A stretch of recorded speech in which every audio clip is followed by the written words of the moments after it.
right. Hey, everybody.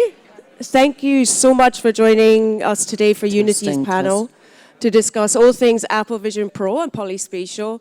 My name's Thérèse Cummings, and I'm the Global Manager for Solutions Engineering in Industry at Unity. And I'm delighted to be joined by an amazing panel today who have all been using Unity to develop and build brilliant projects that they're going to give some feedback and experiences on today. But before we go into the questions, I'll pass it over for some intros. So if you want to go first, Justin. Absolutely. Hi, everybody. My name is Justin Barad. I had a sort of amateur career in video game development, ended up becoming an orthopedic surgeon, which is a story for another time. But combined those two passions to start OSO VR in 2016, which is the world's largest VR surgical training and assessment platform. And we recently launched for Vision Pro a few months ago. It was a really awesome experience. It's available publicly on the App Store for anyone to download. Hey, everybody. I'm James Roosevelt, Director of Technology at Trigger XR. We're an agency that specializes in all things XR, and we've been in the business for 17 years. I've been with them for about 6 years. Prior to that, I have a history of about 13 years in the mobile applications and gaming space. Hi, my name is Nanea Reeves, and I'm CEO and founder of Trip.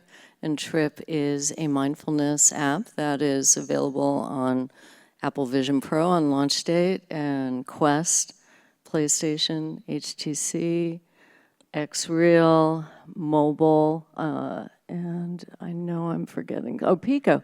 There you go. Hi, everyone. My name is Stefan Goeppel. I'm from Munich. I'm the CEO and founder of Goeppel. We are, as I said, a German-based company focused on extended reality.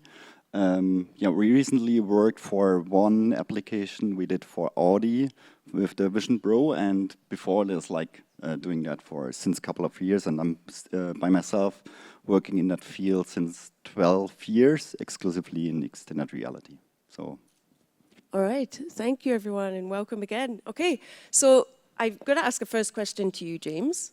Can you tell us a little bit how integrating Apple Vision Pro into your workflow changed your development strategy or processes?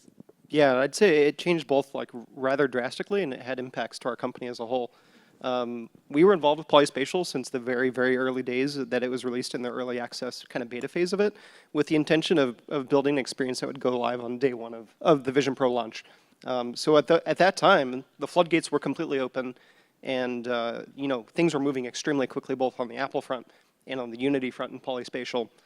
So internally for Trigger, it was all about really knowledge share. It was the Wild West. Things were moving so quick, so it was about promoting that shared knowledge while the developers were digging in and testing and proving concepts. No problem. And then spreading that with the rest of the company. So in terms of leadership, creative team, almost thinking about it in a way of setting expectations for this new platform. Sometimes the sacrifices that needed to come with that, the ways to work around those things, was the single largest impact. And then I'd say from a development standpoint too, what was really helpful was almost getting that understanding of what was happening at the native level too. So we're primarily a Unity shop, there's no question about it. We've been deep in Unity for 15 years or so. But having that understanding of exactly what's happening in Xcode and on the native side was crucial to informing us of how we should approach things in Unity too. Yeah, thank you. And Justin, how about you? How did you have to adapt? I think you're probably going to hear a lot of similar stories up here. It was definitely the Wild West, getting up to speed. We're also a Unity shop, so trying to port things over, nothing worked initially, and so relying on Unity and VisualOS forums was extremely helpful. Finding out sort of what the advantages of developing for Apple Vision Pro were, the performance, the visual fidelity is incredible, but there are some limitations as well with how we do some of the hand tracking and gesture input, and limitations with both performance and some issues with frame rate discrepancies. So we had to kind of shift in how our application even worked and functioned, and it's actually a bit different than our traditional training applications. It's more of an exploratory educational experience. So there were a lot of sort of adaptations we had to make, but at the same time, it is an incredible product and it's super useful. But I'm pretty sure that everyone is trying to keep it is in an ideal world, I think if we could just create a Unity build for Vision Pro and just hit a button and have it work. That would be incredible. But it's, you know, these new features that are even being talked about today, and like we're all like rapidly cross-referencing, okay, like what is going to be supported or not supporting, and understanding sort of how to pair the Unity support. And certainly we want to just stick with Unity and create that consistency so that we can jump between multiple platforms. So that's the big, I would say, challenge that we're dealing with right now. But at the same time, the product is incredible. And some of our, you know, not everybody, certainly some people look at the price tag or some of the other things around guest mode and are not, you know, banging on the doors to get a Vision Pro, but some of our larger strategic customers are extremely excited about it. So we're excited to be able to support it. Thank you. Nanea, a question for you. How did you find developing for Unity? What issues did you come upon? And how did you go about troubleshooting? Oh my gosh. Okay, first of all, I'm going to be honest, it was brutal.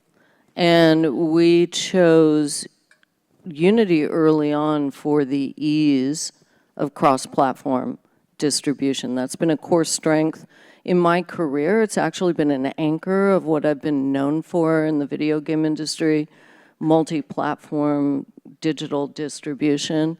And so that was really a big foundation for the thesis for starting Trip, was that we would be the wellness platform that would launch day and date with every device. And this, I had 2 people quit right after launch day because it was so challenging. And we looked at Polyspatial and it just didn't meet our needs as a fully immersive app. You know, some of the recommendations that we put a black box around, it just didn't work to deliver the kind of quality that we wanted. So we had to go fully immersive, which, you know, we couldn't access hover states. We couldn't access the native keyboard. We had to do all these workarounds. And then, of course, the final version didn't ship until Monday before launch date. You know, and it broke a bunch of stuff. So I had people at my house, you know, it was a co-working space at my house, and we were there at 12:30 on February 2nd in the morning doing our final submission. And so I will say it was very challenging. I think the lack of custom shader support was challenging. And, but at the end of the day, we did launch. And I was at WWDC the past week, and Vision 2 OS addresses all those needs for us to be able to access pass-through with the metal side of the fence, and it'll solve a lot of the things we struggled with. So the way I look at it is, it's an early development device to get us used to building. It's revolutionized the way people are looking at XR in general. And I think it's up-leveled the conversation. I'll share a stat I haven't spoken publicly about, but in Q1, Vision Pro was 26% of our new users. So that's really encouraging. And we saw a significant percentage of users who also had Quest 3s. So that was also interesting, because we have our own account system. We can see, you know, different devices tied to the same account. So anyway, it's, you know, it's emerging. It was a beautiful experience. And so, you know, I want to get to where we can have our mixed reality, you know, full immersion to the augmented reality. We're going to launch our AI on it soon as well. And one other thing that was a really big uptick for us was it also, because of the way the store is designed, it increased our iOS download significantly from, you know, you can see it right on the February 2nd launch date. So I think the way Apple's ecosystem is, it's really awesome, you know, so but it's slow and steady wins the race, right? We'll just keep plugging away at it. Yeah, thank you. Stefan, one for you. You're all the way over there. How did you handle the rollout? Did you utilize any resources or training materials from Unity to get up to speed? So of course, yes. So as we did like the old application and development for iOS, so we thought, okay, it's maybe easy or not that hard to migrate it to Vision OS, but yeah, it was not that right, as we all know on this panel. But for us, it was really, as you said, a wild ride. And we had like great support, like also from Unity, because we were all sitting in the same boat, so to say, because like for everyone was a new kind of software, new kind of hardware, and Apple just said to us, here is the best hardware you can get, and now it's you making like the good things for this hardware. And this is like a thing that is like important to know that everyone who is involved that is sitting in the same boat and has the same struggle and can really use that new hardware for bringing up the technology and our enthusiastic stuff to the broad masses, right? So I did not that much trainings, but of course my whole team, they were just like obsessed, getting up to speed with that hardware. Amazing. And what about support within Unity? Did you speak to any internal teams? Yeah, we spoke a lot with everyone there. I knew a lot of the team from when we all worked together at Electronic Arts as well, so I was speed dialing people. And the responsiveness was amazing because they were working just as hard, if not harder, to get ready for launch day. So we all knew we were in it together launching a new platform, and as anybody who's launched a lot of software, it is never a smooth thing, especially if it's new. And, firmware changes, platform OS changes, and then you've got the Unity, and then our stuff it has a cascading effect. So the responsiveness was really helpful, and all that, we would not be Trip without Unity. And Unity has made it easy for us to build out our company with a relatively small team and achieve the cross-platform distribution that we had set a goal for. I think we're one of the most broadly deployed VR apps, cross-platform. So. Yeah, how about you, Justin? What was your kind of go-to for support? Yeah, I mean, a mix of going to Unity and then the developer forums and just trying to, everything was happening in real time. I feel like this is more of like just sharing PTSD. like trauma and war stories. And Trauma. It's very different now going forward, so it's probably not going to be exactly like that. But it was, nobody really knew too much, and we were just kind of getting live updates and getting things working. We didn't make it to launch day more for like marketing reasons, but which was Unity related. We wanted to be able to capture like high quality video, which was non-foveated video, which was difficult at that time, and now we figured out a workaround and got support for it. But it was it was pretty crazy, and just one of the many crazy startup experiences. But going forward, I think the key thing that we're just watching for is trying to understand the pace of like, if you're seeing a Vision OS feature, is that going to be available in polyspatial? And so, like that is still like kind of confusing to us. Are you guys all polyspatial or? Yes. Yeah.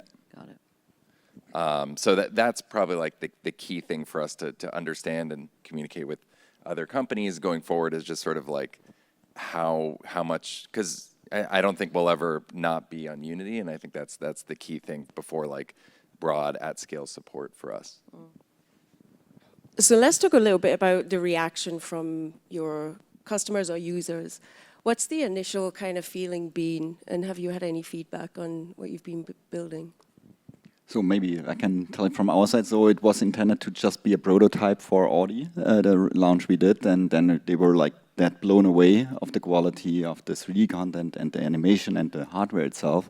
They said, okay, we just use it now for the real official car release launch. So that was really the best feedback we could get. So the CEO came directly the day after to see it and give the approval. And so the thing is, like, what we have now with the hardware, with the performance we will have now in our hands, and now with the evolving also updates from Unity, of course, which will come then, it's getting better and better. So like the first feedback is always they are blown away. So at least from our side. So, James, how about you? Yeah, we saw extremely strong reactions, and the thing that always surprises us too is people going into it, they're always blown away, as you were saying, Stefan, but the other thing that took us aback was people with almost no experience in HMD or XR, the amount of confidence they had the moment they would put on the headset and get realistic pass-through, maybe familiarity a little bit with interactions just because having used an iPhone for 10, 15 years, the confidence we're seeing from non-XR experts, the second they put on the headset took us aback. It was amazing. Yeah, I think the sort of fidelity and the performance of the headset is pretty just sort of exponentially different. So there's at least people who are more familiar with standalone experiences that are kind of taken aback by that. I think for us, like people are like, oh, this is like a no-brainer outside of cost. But then the big thing is that, at least in our world, the use case is more commonly like you're putting a headset on someone else and not you're not like owning the headset. And that is still like a, you know, I think it was John Carmack at one of the Oculus Connect said that like every second it takes to get someone in a spatial computing headset or whatever we're calling it now is, you know, exponentially decreases the odds of engagement. And that flow right now, and it's exciting to see that there are some improvements there because it was pretty punitive if you took the headset off for a few seconds. But it is you know, it works for a lot of use cases, but if you're working with someone who has a few seconds to like get in the VR or XR experience, it's that right now is sort of slowing our customers down because they've had so much experience, you know, getting people into training sessions or demos and just wanting to minimize any sort of delay into getting someone into the experience. So we kind of implemented a workaround that we just have to adjust the eye setup, and then the hand tracking and gaze control is not really necessary to remotely control like the interactions and the animations of the 3D content. So, but this is like was a downside, and now with the new update and the multiple guest user storage, I think this will also like help us a lot. The biggest feedback we've heard is people who use Trip on other platforms love the visual upgrade. They're blown away by it. But they want the full feature set where we have VR to pass through, you know, like we have on the Quest. So I think we're still working towards that, and now with the new announcement, we'll be able to deliver on that. That AR section of our app drives a lot of our retention. But I've been surprised at, you know, the ones who are non-Quest and Vision Pro users. We are seeing a lot of consistent usage from, and some people we've been seeing in the reviews, like I use this every night. And so I think, you know, the big thing that most XR developers have to really design for is repeat usage. You know, it's really easy to get that, oh, wow, the first time, but getting them back in over and over. So our mobile app has been a key driver of that since we launched in December of 2019. Because if you think about it, VR or XR is a pull where you have to decide to put the device on your head, you have to decide to launch an app. There's no real way other than email, which a lot of people don't even have their own, or a lot of devs don't create their own account systems, so they're not even capturing email. We've been able to use push notifications and reminders and other methods to remind people to take care of their mental well-being, get back in the app. And so we've had really good retention of our paying users. 40% of our premium MAUs have been using Trip 12 months or longer. But that took a long time to harden because it wasn't that way when we first launched, right? And so I think coming from the video game industry, it definitely helps because you understand sort of some of the mechanisms that will drive adherence or engagement to an application. Yeah. So let's talk about the upcoming release of visionOS 2 and also Unity's updates. I'm sure there'll be a lot of time to talk for this.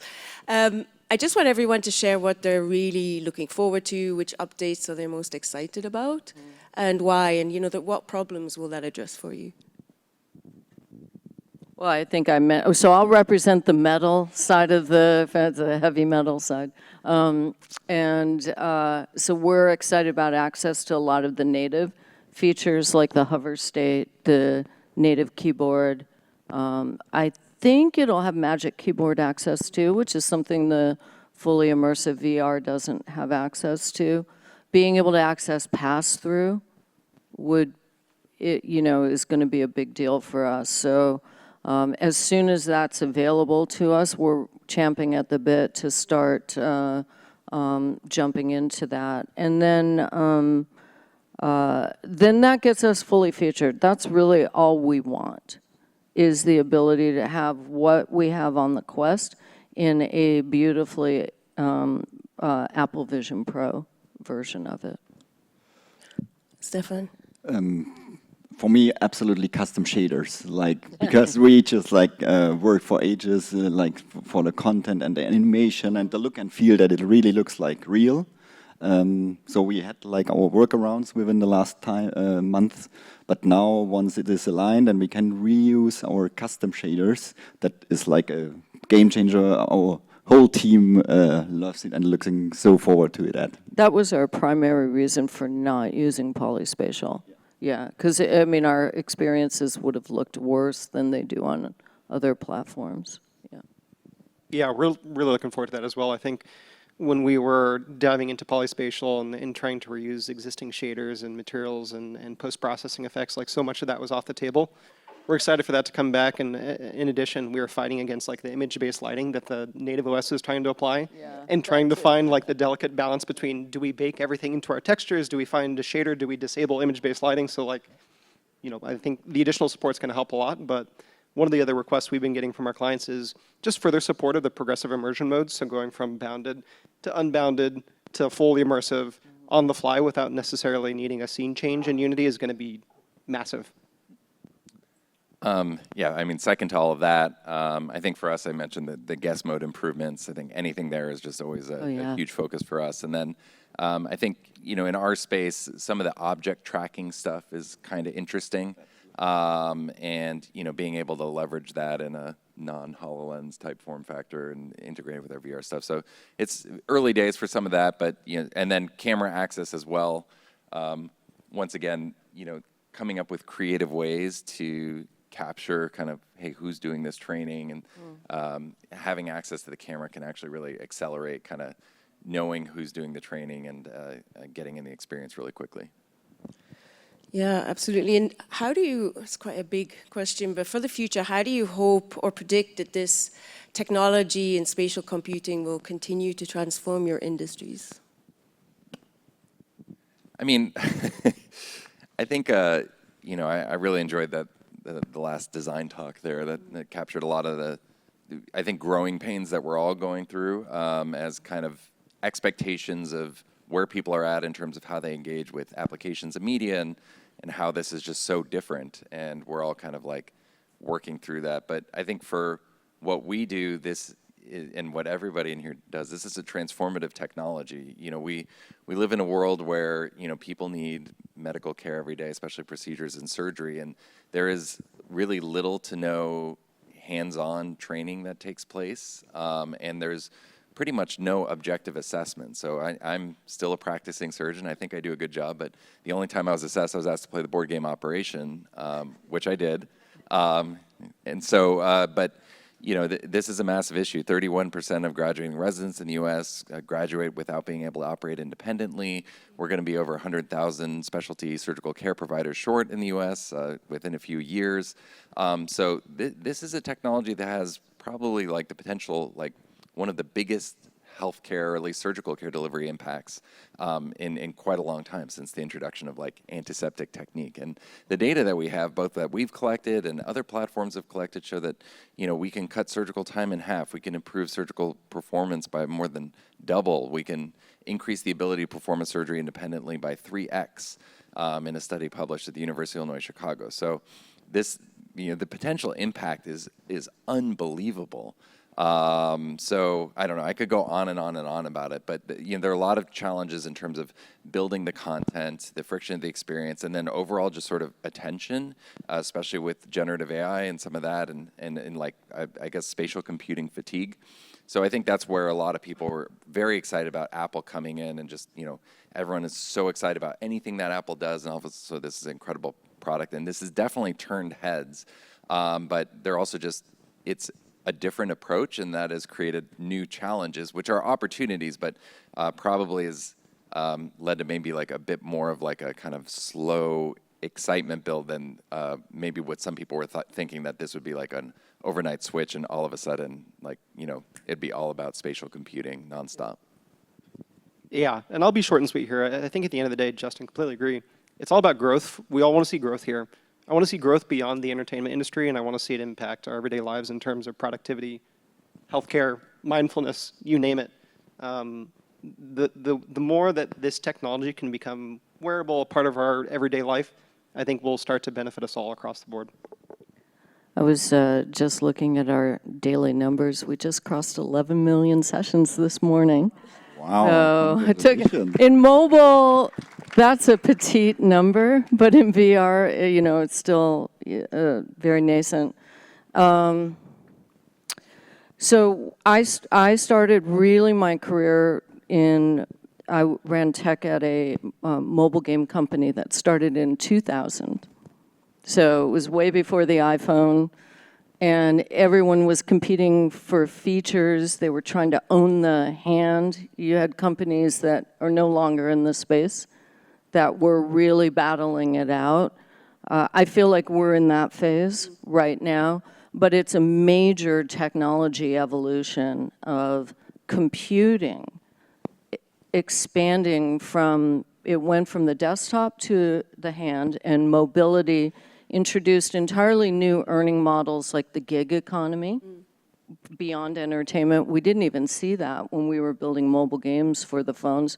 We didn't see the influencer economy that came out of mobility. And now computing is expanding to the head. And these devices are the beginning of what we'll see as non-invasive brain-computer interfaces. And that's really the big evolution. We tend to think of it very vertically, like VR, AR, MR, mobile.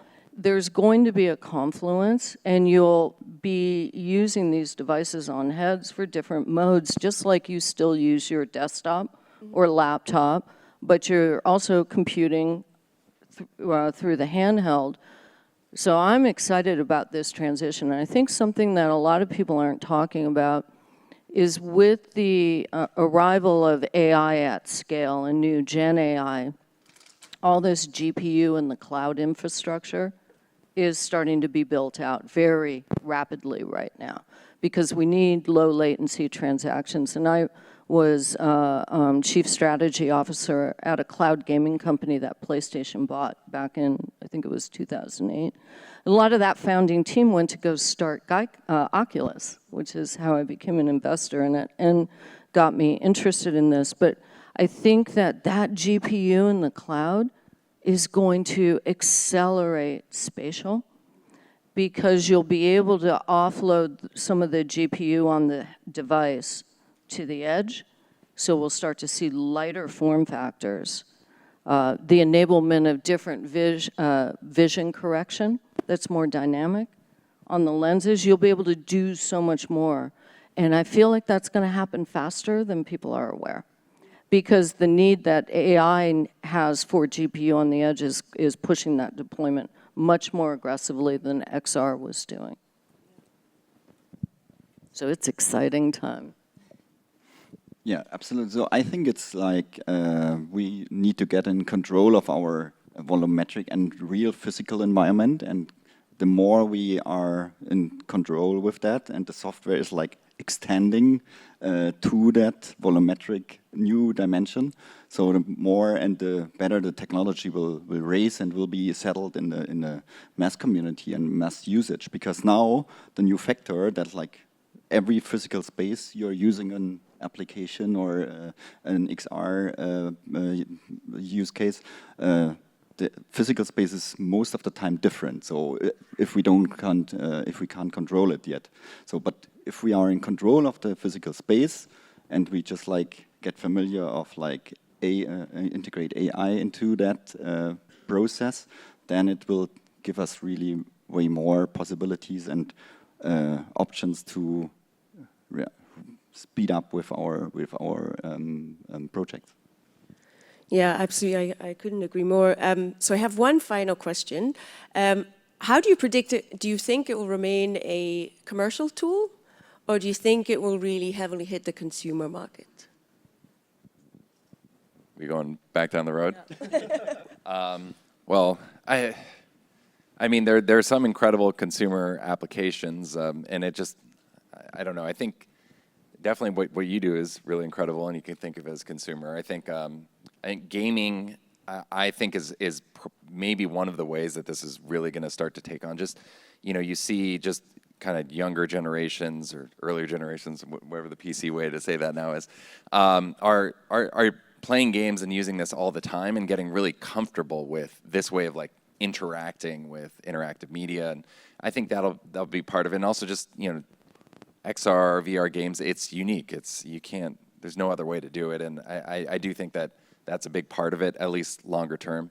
And then I think at, you know, my perspective, I live my own world, my own silo. I don't know what everybody else is doing, but, you know, what I see is that when you have like a really key use case where you have to use this technology, that is what's driving it, and that's where we've seen a lot of the value, and I think that's in the enterprise really for these like specific use cases where it's like, you know, it's like I have to learn how to do this thing, or I have to do this for my job, and so I'm going to like get in the headset to do that, where it's very goal oriented, there's like clear value, and it's really not so much of like, hey, I'm going to choose to use this whenever I feel like it.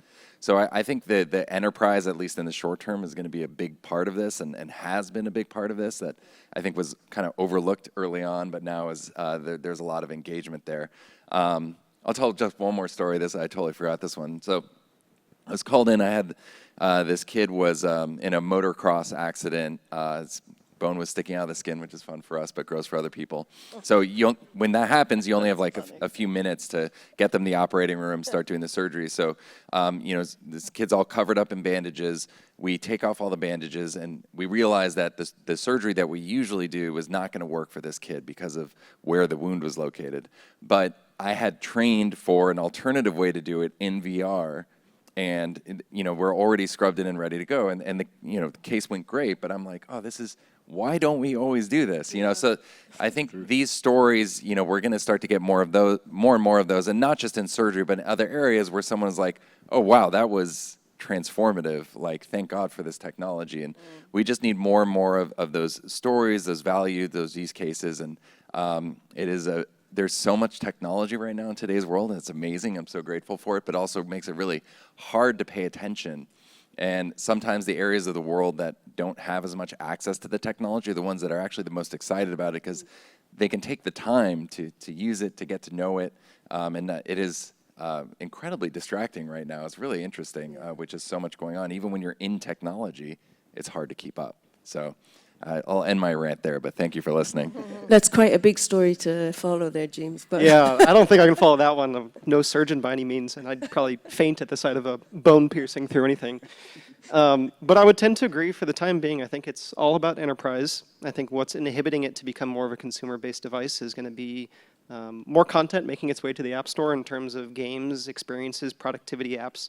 I think more people need to invest the time to build out experiences, and meaningful experiences, not just a port at the end of the day. And then beyond that, obviously the price point makes it incredibly difficult for the average consumer to purchase this thing in bulk. Right now, it's all the corporations, enterprise-type companies that are snatching these up and therefore driving the types of experiences being built. I'd say for the most part, I know there's people out there, Nanea, building incredible immersive experiences. Thank you so much for that. I appreciate the acknowledgement. I do. It's, you know, being an entrepreneur is a noble effort. And I think also in the early days of these platform transitions, having friendships with other founders and CEOs where we can share information, it has been critical to our success. I talked to a lot of people in our space friendly. It does help to have that peer group. So on the consumer side, initially when we started Trip, everyone was like, you gotta not do consumer, focus on enterprise, get payer involvement. And if I had listened to that, we would have been dead at the arrival of COVID. And so sometimes you just have to trust your gut, but really it was driven by, we've always had the goal of integrating AI into our product, which is why we asked people how you felt at the beginning and the end of every session, so we could build the data. And there was no way we could get the scale in enterprise, because you need 20,000 users regularly.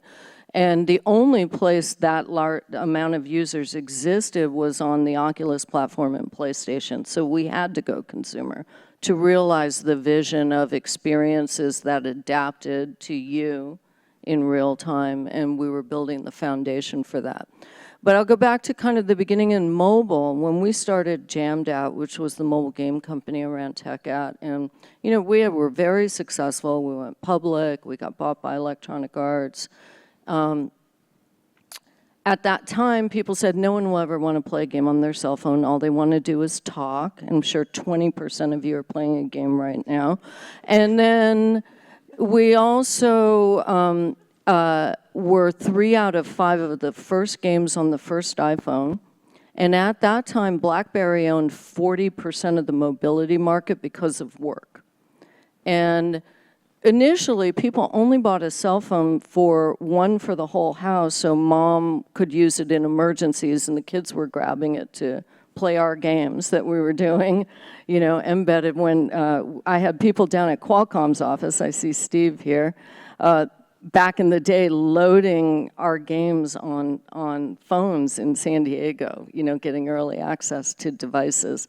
And so I see a lot of similarities right now between XR and the early days of mobile. And even when the iPhone came out, people were saying, I'm not giving up my BlackBerry keyboard. I'm sure 40% of the older people in this room said that, right? And, you know, so it's a transition, and user adoption, though, the consumer adoption is what's going to revolutionize. And I think it's going to be something as utility as dynamic vision correction. You know, all the major platforms have that patent, right? Apple has it, Google acquired North. But imagine not having to buy bifocals, it happens automatically. Like, that's a no-brainer for AI combined with data-enabled headsets. Somebody will do that.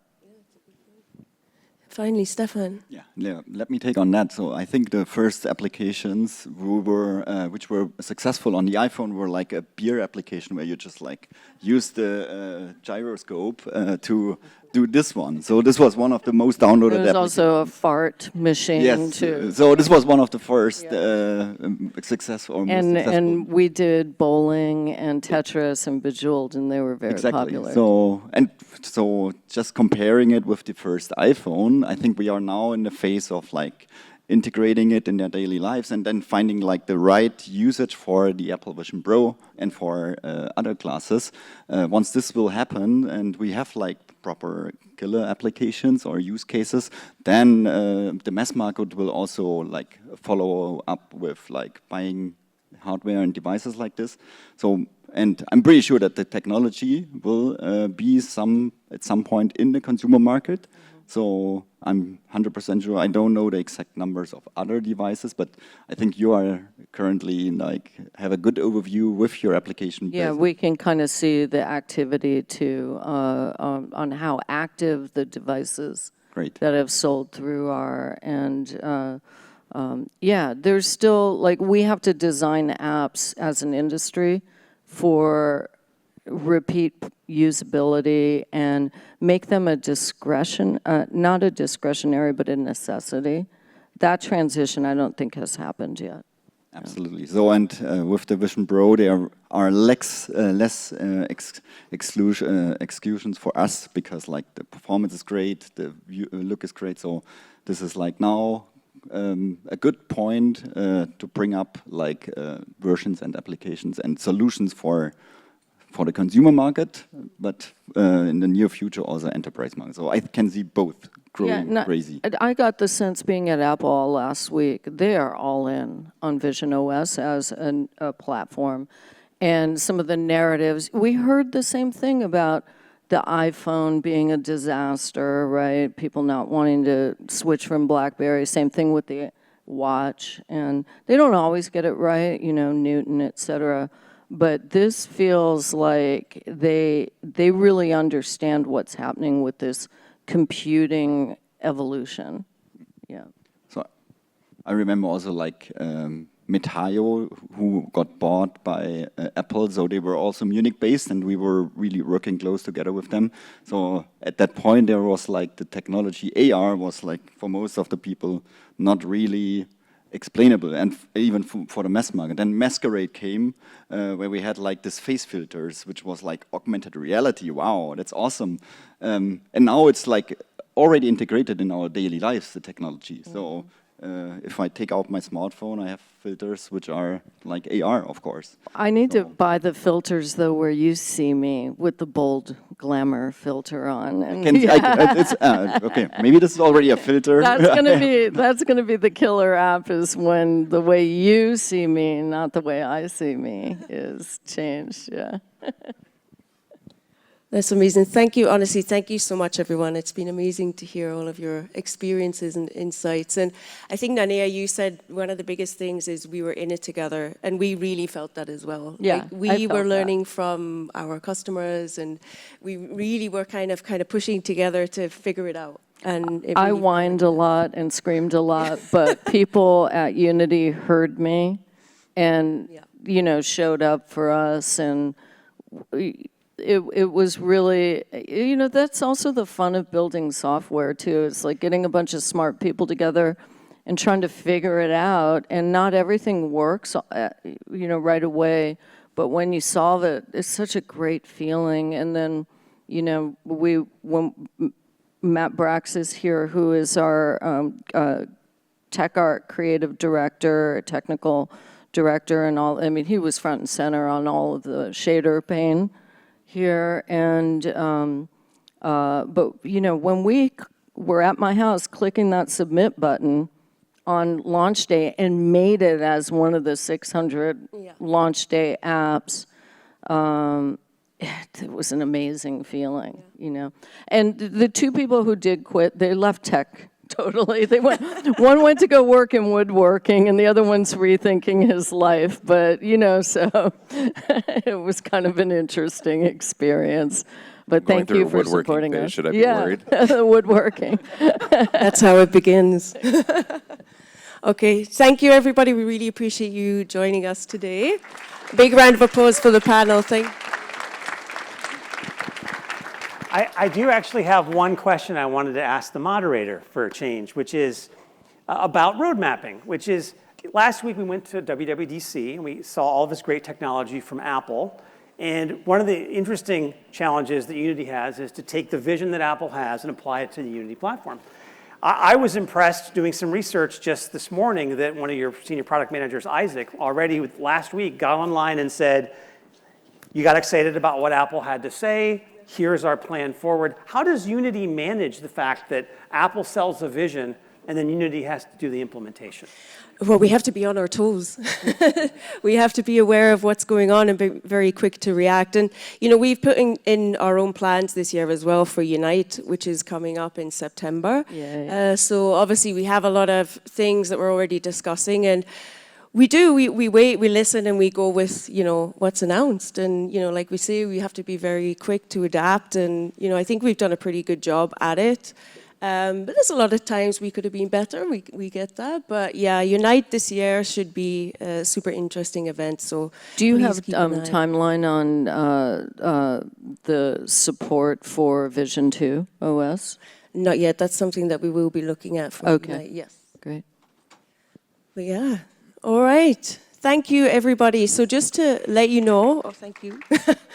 We will be here all week. So Tuesday through to Thursday, we'll be at the main event, booth 442, I believe. And my colleague Leo is also going to be joining a talk later today to look at Unity, Native, and Web. So all the development options for AVP. So thank you, and have a good week. Week. All right, thank you.